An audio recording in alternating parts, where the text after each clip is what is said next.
Hola de nou, parlarem a continuació del mètode de substitució per a resoldre sistemes d'equacions.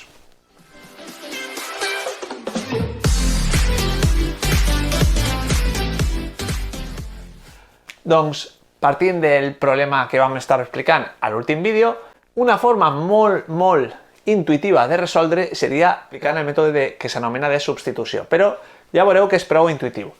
I bàsicament és aplicar les regles que ja coneixem de resolució d'equacions lineals.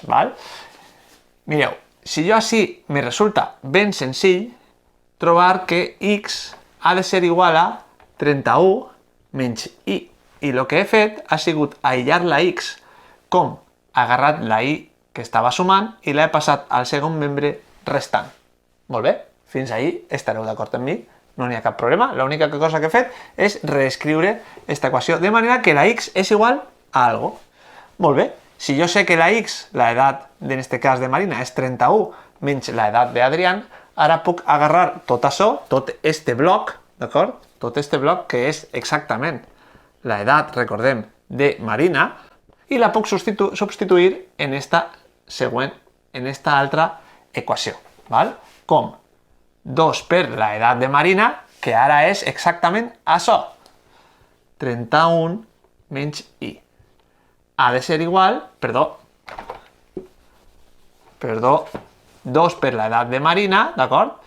Més l'altra edat, que era la d'Adrián, ha de ser igual a 46. I per què he fet això?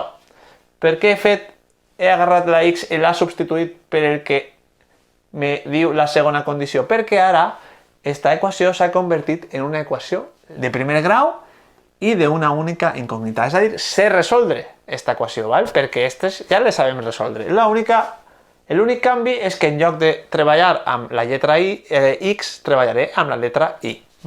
Però, per lo demés és igual. Operaríem, 2 per 31 és 62, 2 per menys y és menys 2y, més y és igual a 46, puc operar el menys 2y més y, i me quedarà menys y és igual a 46, i ara, com que és una equació, recordeu, de primer grau, sempre fem el mateix, aïllar la incògnita. La y, esta restant, la passaré al segon membre sumant, i el 46 el passaré al primer membre. Per tant, 62 menys 46 és igual a y, perquè la y ha passat al primer membre, i el 46 al primer membre. Ara, 62 menys 46, així van 4 més 12 són 16, és igual a y. Molt bé. Esta era la solució, que ja sabíem, que l'edat d'Adrián era 16. I com sé ara quina és l'edat de Marina? Que és la x. Molt senzill. X és igual a 31 menys y. Doncs 31 menys y. I qui és y? I és l'edat d'Adrián, que hem vist que és 16. Per tant, l'única cosa que fem és agarrar així que havíem aïllat la x i substituir l'altra variable, és a dir, l'altra incògnita, en aquest cas 16. Per tant, me queda 31 menys 16, que ha de ser els 15 anys que havíem vist abans.